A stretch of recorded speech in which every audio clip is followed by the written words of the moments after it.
Soul Doctor. Mandy Patinkin was amazing. He was so good.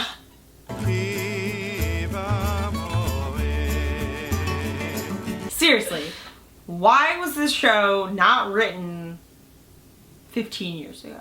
20 years ago? How old is Mandy Patinkin? Ageless. But that's true. Because also, Eric Anderson, who was amazing, no disrespect to him, he was fantastic. Yeah. He just looks very much like Mandy Patinkin, especially with that beard. Especially when the character was older and doing his, like, yeah. Well, my son.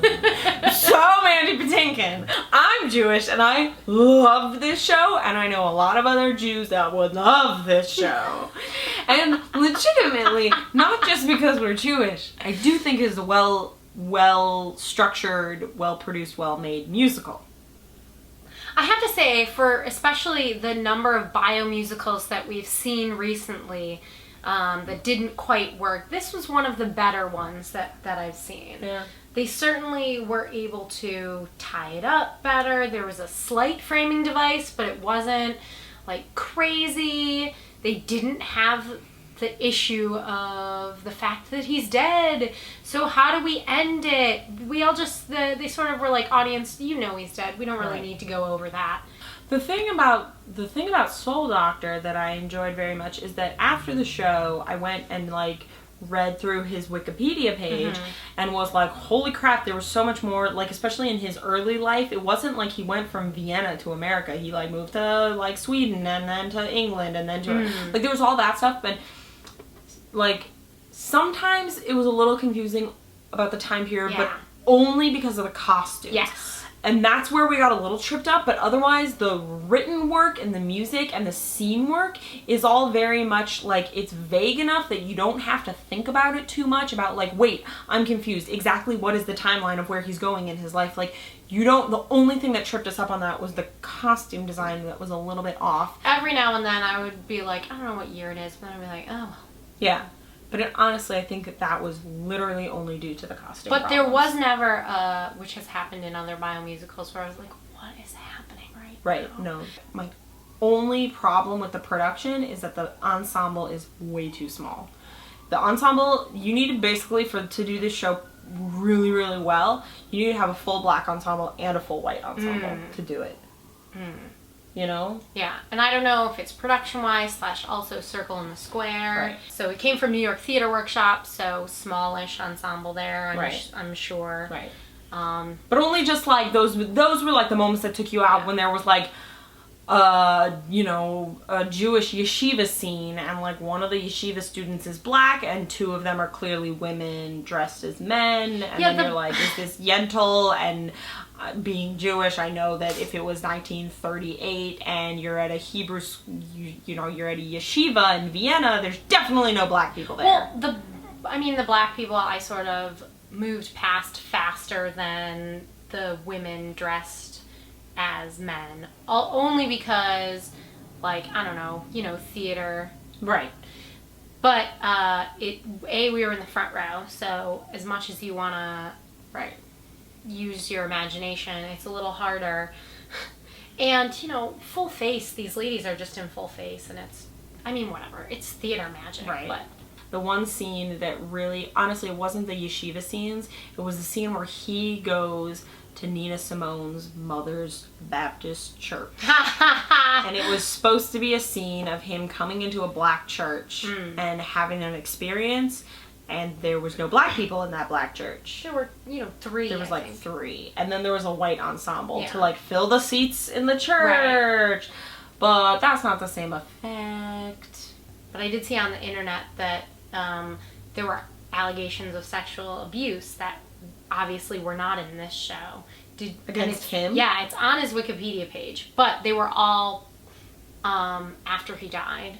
It's another one of those things where, as flawed as a show can be, if it happens and it's about a real person and you go to see it, then maybe you're inclined to look into that person afterwards and learn something more about it, whether it is something good or something pleasant or bad, or, you know, you just learn more. Yeah. I'm all about learning. Yeah, I know.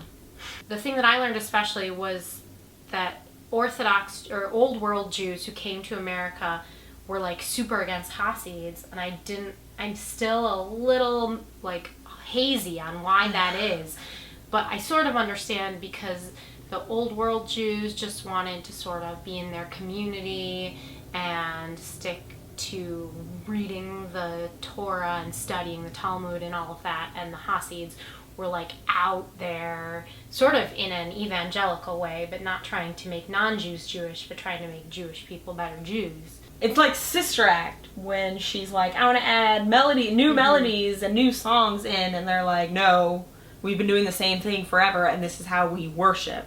And it's the same thing with those Jews. We're like, this is how we worship. And then he was like, but I love music.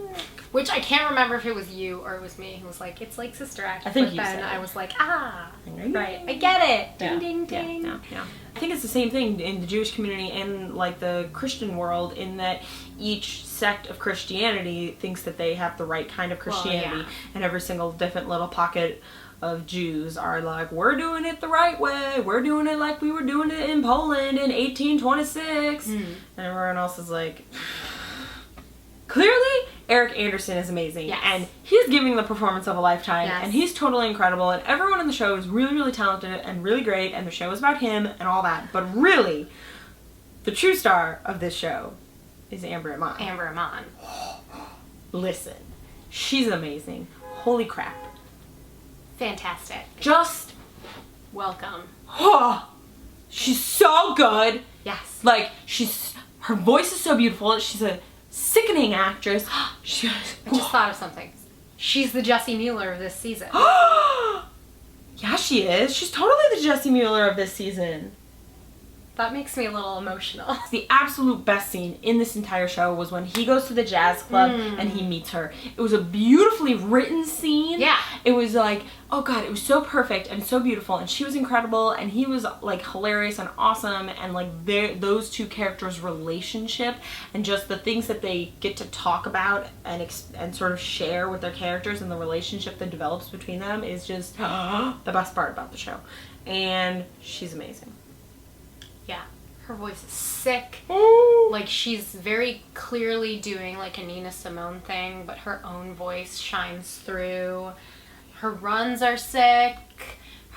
Just come on. All of it. Here's what I need. Nina Simone musical starring her. Sure. Dreamgirls revival starring her. What else could she be in? Oh my like, God, anything. She's amazing. She's amazing. I feel like I missed parts of the show because she was standing off to the side in a scene and I was watching her. And I missed whatever the fuck else was happening on that stage because she was like standing off to the side, like in her Nina Simone character, like being like, well, don't worry. If your mom comes to visit, you'll take her to this show. My mom needs to visit like ASAP. I like this show a lot. Jews. I loved it. I'm hippie. I'm Jew. It's like just peace, love. It was awesome. I loved it. Not the demographic for it, but I enjoyed it. We didn't talk about the kids. Oh, the kids! They were great. They were great. They were really good. Excellent. Yes. Excellent. Oliver, children. Can we revive Oliver with those two kids? The older one as the Artful Dodger. Yeah. The little one is Oliver. Here's something I was interested in, though. Yeah. Because there's also additional lyrics, I think. Additional or like material. This guy, lyricist, co-creator. Okay. Like there was a lot of lyric sort of singing transitions, like very musical theater transitions where they're singing words. So was it like his music and then it's sort of book, but they're singing to go into his songs? Because I will say it was pretty seamless. It didn't feel like a jukebox musical, and I didn't know any of those songs. I knew all. So, as far as I was concerned, if I didn't know it was about a real person, or if I didn't know they were using his songs, I might have thought that they wrote those songs for the theater. I think this show, obviously different, but like, you know, the people who go see Motown who are like, I love it, I want to sing along. There was a couple moments in concert setting in the show where I was like, I know this song. Look, I'm all for Broadway sing-along nights as long as they are approved and everyone is aware of it. Yes. Join me, la la la la, Oh, Amber Iman. Oh my god.